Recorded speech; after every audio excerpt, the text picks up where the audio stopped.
So hello everyone, welcome to our YouTube channel guys. Guys, जितने भी student हैं fourth year के, जिनका सेमेस्टर 7 खत्म हो गया है, एग्जाम खत्म हो गया है, तो आप लोग की मैंने सेमेस्टर 8 की जो क्लासेस है वो स्टार्ट आज से कर दिया है। तो पॉलिटिकल साइंस के जितने भी स्टूडेंट हैं जो कि बीए प्रोग्राम कर रहे हैं विद पॉलिटिकल साइंस में as a major discipline subject, जिन्होंने मेजर में पॉलिटिकल साइंस ले रखा है, ठीक है, तो उन बच्चों के लिए वीडियो होने वाली है। तो पॉलिटिकल साइंस वाले स्टूडेंट जो है, जो कि बीए प्रोग्राम से कर रहे हैं पॉलिटिकल साइंस फोर्थ ईयर में, यानी सेमेस्टर 8 में है, तो आपको ये सब्जेक्ट मिलेगा डीएससी में, ठीक है। डीएससी का सब्जेक्ट है ये, जो आपको फर्स्ट सब्जेक्ट चूज करना पड़ता है ना, वो वाला सब्जेक्ट है। तो तीन तो आपके डीएसई के हो जाते हैं और एक आपका सब्जेक्ट डीएससी का होता है, तो ये डीएससी का सब्जेक्ट, ठीक है। तो आपका बता देती हूँ कि आपको कौन सा डीएससी में सब्जेक्ट मिल रहा है। वो है development process and social movements in contemporary India. तो ये आपका सब्जेक्ट है जो कि आपको पढ़ना है पॉलिटिकल साइंस वाले स्टूडेंट को, जो कि बीए प्रोग्राम कर रहे हैं, ठीक है। मतलब बीए प्रोग्राम में पॉलिटिकल साइंस उन्होंने मेजर सब्जेक्ट में ले रखा है, उन स्टूडेंट के लिए वीडियो है। तो इस वीडियो में मैं आपको डिटेल में सिलेबस बताऊंगी पॉलिटिकल साइंस का, और मैं आपको ये भी बताऊंगी कि अंदर क्या पढ़ना है डीपली। और हिंदी में भी आपके लिए पीडीएफ मैंने बना रखी है ये सिलेबस की, तो अच्छे से पूरा वीडियो देखिएगा। ये सिर्फ मैं ये वाली पीडीएफ आपको नहीं दिखा दूंगी, मतलब सिर्फ ऐसे ही सिलेबस नहीं दिखा दूंगी, इसमें मैं बताऊंगी कि आपको पढ़ना क्या है डिटेल में, क्योंकि अगर आपको फर्स्ट ईयर वाला एमए करना है तो आपको अच्छे नंबर लाने पड़ेंगे, उसके लिए स्ट्रैटेजीज वगैरह से पढ़ना होगा आपको, ठीक है। तो मैं आपको बताऊंगी, आपको गाइड करूंगी, आप उस हिसाब से पढ़िएगा। जब जाके सिलेबस देखना बहुत जरूरी होता है, और सिलेबस सिर्फ देखना नहीं होता है कि कौन से सब्जेक्ट है, अंदर कौन से टॉपिक है, मतलब उसमें डीपली जाके देखना होता है कि पढ़ना क्या है, ठीक है, जब जाके अच्छे नंबर आते हैं। चलिए स्टार्ट करते हैं।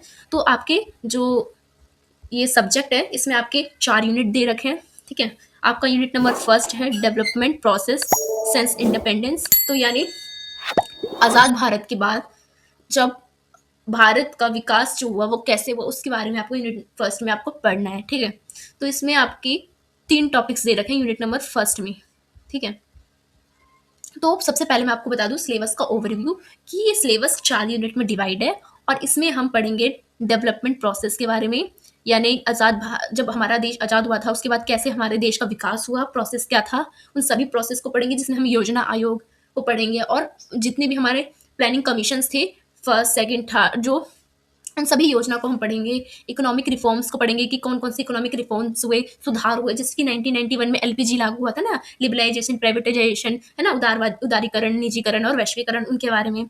एग्री यानी जो हमारा इशू था जो कृषि से रिलेटेड, उसके बाद हम हरित क्रांति, इन सबको हम पढ़ेंगे। सोशल जितने भी मूवमेंट्स हुए थे हमारे आज़ाद भारत के बाद, उन सभी को हम इस पूरे हमारे जो सब्जेक्ट है उस सब्जेक्ट में हम पढ़ेंगे, ठीक है। तो कंटेम्प्रेरी इंडिया के कॉन्टेक्ट में जितने भी इश्यूज या प्रोसेस हुआ था डेवलपमेंट का, या रिफॉर्म्स हुए थे, उन सभी को हमें पढ़ना है। तो यूनिट फर्स्ट से स्टार्ट करते हैं। तो हमारे यूनिट फर्स्ट में हमारा है डेवलपमेंट प्रोसेस सेंस इंडिपेंडेंस, यानी हिंदी मीडियम वाले बच्चे देख लिए कि हम आज़ादी के बाद भारत के विकास की प्रक्रिया को इसमें समझेंगे, ठीक है। तो हमारे इसमें 2 टॉपिक्स दे रखे हैं हमारे यूनिट नंबर फर्स्ट में। पहला है स्टेट एंड प्लानिंग, यानी इसमें हम पढ़ेंगे कि आज़ादी के बाद जो है कैसे प्लानिंग के जरिए आर्थिक और सामाजिक विकास किया गया भारत का, जैसे कि आज़ादी के बाद योजना आयोग नेहरू द्वारा लागू किया गया, जिसको आज हम नीति आयोग के नाम से जानते हैं ना, क्योंकि जब मोदी सरकार आई 2014 में तो उसने नाम बदल के नीति आयोग कर दिया। तो उस आयोग के जरिए जो पहला जो योजना बनी, सेकंड जो योजना बनी, थर्ड जो योजना बनी, उसमें कौन कौन से कार्य हुए, उन सबके बारे में पढ़ेंगे। उसमें हरित क्रांति आ जाता है, इंडस्ट्रियलाइजेशन, औद्योगिकरण का विकास, तो इन सभी को हमें पढ़ना है, और ये सब ने कैसे हमारे समाज के स्तर को ऊंचा करा। उसके बाद हम पढ़ेंगे लिबरलाइजेशन एंड रिफॉर्म्स के बारे में, कि कैसे 1991 में क्या हुआ, कि हमने लिबरलाइजेशन को अपनाया, प्राइवेटाइजेशन को अपनाया, एलपीजी को अपनाया, जिसमें से उदारीकरण को अपनाने से क्या हुआ, उदारीकरण, प्राइवेटाइजेशन यानी वैश्वीकरण के जरिए क्या हुआ, निजीकरण और वैश्वीकरण के जरिए भारतीय अर्थव्यवस्था बदल गई। क्योंकि पहले क्या है, भारत का व्यापार, भारत के जितने भी कंपनी उसको भारत आने का अधिकार आज़ादी के बाद नहीं दिया गया था, पर इसके बाद दिया गया, और वैश्वीकरण को बढ़ाया गया, ठीक है। और जो प्राइवेटाइजेशन है उस पर भी फोकस किया कि ज्यादा से ज्यादा कंपनी क्या है अब प्राइवेट भी करे जाए, क्योंकि अकेले भारत का विकास, इतना बड़ा भारत है, नहीं हो पाता आज़ादी के बाद। उसके लिए क्या है, सरकार को प्राइवेट सेक्टर की भी जरूरत थी, जैसे कि बिजली के लिए, सड़क बनाने के लिए, जैसे आज अडानी वगैरह बनाती है, तो वैसे ही जरूरत पड़ी, तो इसलिए ये सारी रिफॉर्म्स आई। इन सब के बारे में हम पढ़ेंगे। मॉनेटरी, जो हमारे जितने भी फिसर एंड टैक्सेशन पॉलिसीज जो आई उसके बारे में पढ़ेंगे हाल के वर्षों में, जैसे कि जितने भी मॉनेटरी पॉलिसी थी, है ना, फिसर पॉलिसी थी, टैक्सेशन रिफॉर्म्स थी, जैसे कि जीएसटी, इन सबको हम पढ़ेंगे कि कैसे कैसे इसमें चेंजेस आए, ठीक है। फर्स्ट यूनिट में पढ़ना है आपको ये। फिर आपका आता है यूनिट नंबर सेकंड, ठीक है। यूनिट नंबर सेकंड में आपको पढ़ना है industrial development strategies and its impact on social structure, ठीक है, इसमें हम पढ़ेंगे कि यूनिट नंबर सेकंड में कि औद्योगिक विकास कैसे हुआ और समाज पे इसके प्रभाव कैसे हुए, क्या दिखता है, उसके बारे में पढ़ेंगे कि औद्योगिक क्रांति आई जब ये दूसरे योजना आयोग द्वारा आई गई थी। ठीक है, फर्स्ट में तो किस पे ध्यान दिया गया था, कृषि पे ध्यान दिया गया था, और जब दूसरा प्लानिंग कमीशन बनता है तो उसमें किस पे ध्यान दिया जाता है, औद्योगिकरण पे दिया जाता है, जिसमें आईआईटी और आईटी सेक्टर्स और इसरो जो हमारी आज संस्था है, ये सारी संस्था उसी समय बनाई गई थी। ठीक है, मिक्स इकोनॉमिक के बारे में इसमें हम पढ़ेंगे और प्राइवेटाइजेशन के बारे में कि जब हमारा देश आज़ाद हुआ था तो हमारे बहुत ज़्यादा ज़रूरत थी कि हम कौन सा इकोनॉमी अपनाएं, क्योंकि दुनिया उस समय वर्ल्ड वॉर जब सेकंड खत्म हुआ था और हमारा देश आज़ाद हुआ था, तो फिर हम जो दुनिया है वो दो भागों में बटी हुई थी, साम्यवाद और पूंजीवाद। तो हमें बहुत ज़्यादा कंफ्यूजन था कि हम कौन सा चीज़ अपनाएं आज़ाद भारत, क्या आप साम्यवाद अपनाएं क्या पूंजीवाद अपनाएं। ठीक है, तो हम नेहरू ने क्या चूज करा, हमारे भारत ने क्या चूज करा कि मिक्स इकोनॉमी को अपनाते हैं, क्योंकि अकेला ना तो हम पूंजीवाद द्वारा मतलब सारे प्राइवेट सेक्टर दे देंगे तो पैसे ही कंपनी लूट के गई थी अंग्रेजी वाली ब्रिटिश ईस्ट इंडिया कंपनी, तो विकास नहीं हो पाएगा, और पूरा सरकारी भी कर देंगे तो सरकार के पास इतना पैसा नहीं है, भारत इतना बड़ा है कि गांव गांव तक विकास नहीं हो पाएगा। तो नेहरू ने ये सोचा कि दोनों मिक्स इकोनॉमी को अपनाते हैं, तो मिक्स इकोनॉमिक को अपनाया गया था और प्राइवेटाइजेशन को अपनाया गया था, जिसमें जो विकास है वो कंपनी के मतलब प्राइवेट कंपनी के सहयोग से करा जा रहा था। जैसे कि प्राइवेट कंपनी सड़क बना देगी तो उसको कुछ महीने के कॉन्ट्रैक्ट पे उसको उस सड़क पे जो उसकी गाड़ी चलेगी तो वो फ्री कर देगी, जैसे अडानी को दिया रोड बनाने के लिए। अब अडानी की कितनी सारी कंपनी है, उसकी जो गाड़ी चलती है तो उसका टैक्स नहीं लिया जाता। तो ऐसे करके क्या करा गया, भारत की इकोनॉमी को बढ़ाया गया। भारत में मिक्स इकोनॉमी की नीति अपनाई, प्राइवेटाइजेशन था, जैसे कि हॉस्पिटल पहले जो एयरपोर्ट थे वो भी सरकारी होते थे, अब प्राइवेट कर दिया गया। तो प्राइवेट कंपनी को बहुत सारी चीज सौंपी गई, पहले बैंक भी सरकारी होते थे फिर प्राइवेट भी करा गया। तो स्कूल कॉलेज बैंक अस्पताल इन सबको प्राइवेटाइजेशन किया गया, यानी क्या करा गया, निजीकरण किया गया। फिर इसके बाद हम इसमें पढ़ेंगे second part, unit number second के पार्ट सेकंड में इम्पैक्ट ऑन लेबर, कि जब हमारे भारत में औद्योगिकरण बढ़ा, इंडस्ट्री आई बैठी, उसके बाद लेबर जो थे मजदूर थे उनकी क्या हालत हुई, फिर उनकी हालत खराब होने लगी। क्यों? क्योंकि समाज दो भागों में बंटने लगा, ऑर्गेनाइजेशन बनने लगे, है ना। तो इंडस्ट्री पॉलिसी बनाई गई, जिसमें क्या है, जो भी मार्क्सवादी लोग थे उन लोग द्वारा आंदोलन किया गया।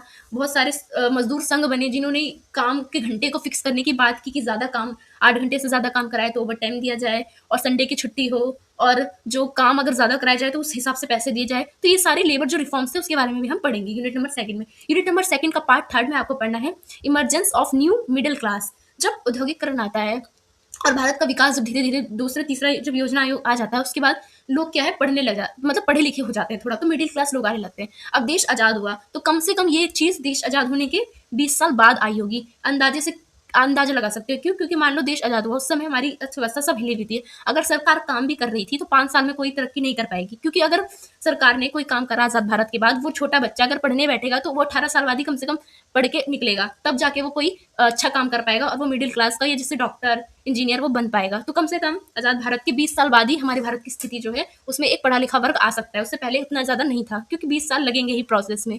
तो ये इकोनॉमिक रिफॉर्म्स के बाद क्या है, मिडिल क्लास उभरने लगे और उनका लाइफ स्टाइल ये सब चेंजेस आने लगा, उसके बारे में पढ़ेंगे। फिर उसके बाद हम पढ़ेंगे unit number third. Unit number third में हम पढ़ेंगे एग्रीकल्चर जो हमारा डेवलपमेंट हुआ था, जैसे कृषि में जो हमारा विकास हो रहा था उसकी क्या स्ट्रेटेजीज थी, इम्पैक्ट क्या पड़ा था, सोशल स्ट्रक्चर, इन सब के बारे में पढ़ेंगे। इसमें हमारे 2 पार्ट है, उसको हम जान लेते हैं।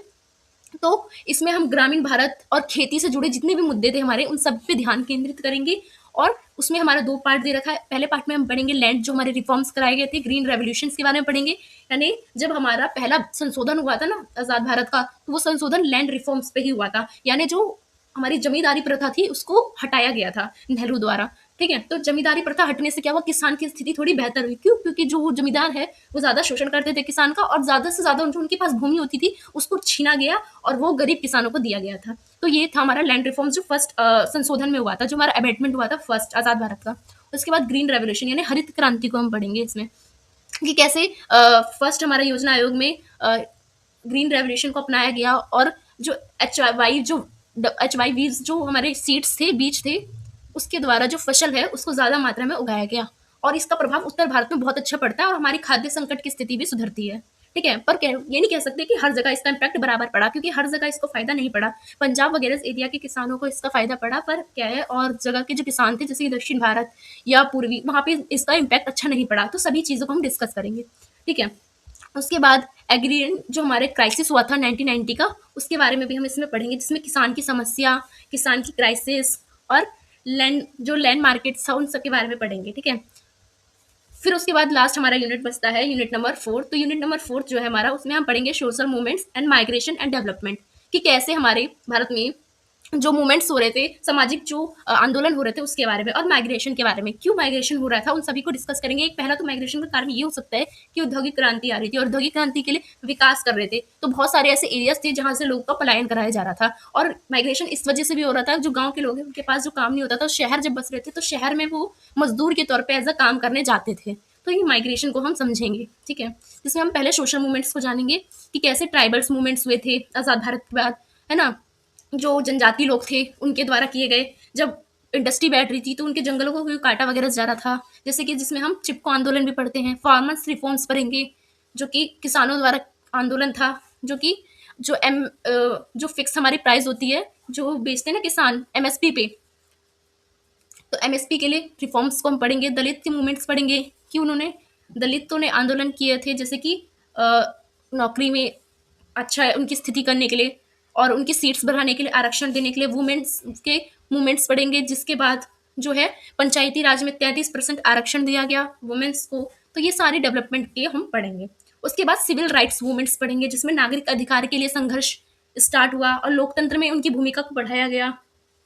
फिर उसके बाद माइग्रेशन एंड डेवलपमेंट के बारे में पढ़ेंगे कि कैसे ग्रामीण लोग शहर में माइग्रेट कर रहे थे। क्यों? क्योंकि जब आ, हमारा शहर बस रहे थे, इंडस्ट्री बस रही थी, तो जैसे कि दिल्ली, मुंबई, कोलकाता जैसे जो शहर थे, उन सारे शहरों में क्या हो रहे थे, जो गांव के लोग हैं जो कि सीजन बेस्ड खेती करते हैं, तो वो अपनी खेती को करके क्या करते थे, बाकी जो उनका सीजन खाली होता था, क्योंकि खेत क्या होती है उस पर आप हमेशा खेती नहीं कर सकते हो, उसको रेस्ट की जरूरत होती है। 6 महीने खेती करी जाती है और 6 महीने खेत को रेस्ट दिया जाता है उसकी भूमि को उपजाऊ बनाने के लिए। तो वो जो 6 महीने का काम होता था, वहां पे मजदूर कहाँ जाते थे, शहरों में जाते थे और वहां पे क्या करते थे, काम करते थे। तो इससे माइग्रेशन बहुत ज्यादा बढ़ रहा था। तो इससे जो भी समस्या आ रही थी या जो भी इनके द्वारा फिर मूवमेंट्स किया गया था मजदूर के द्वारा, उन सभी को हम इस पूरे जो सिलेबस है उसमें पढ़ेंगे। और यूनिट वाइज मैं आपको पढ़ाऊंगी, टॉपिक वाइज पढ़ाऊंगी नेक्स्ट वीडियो से।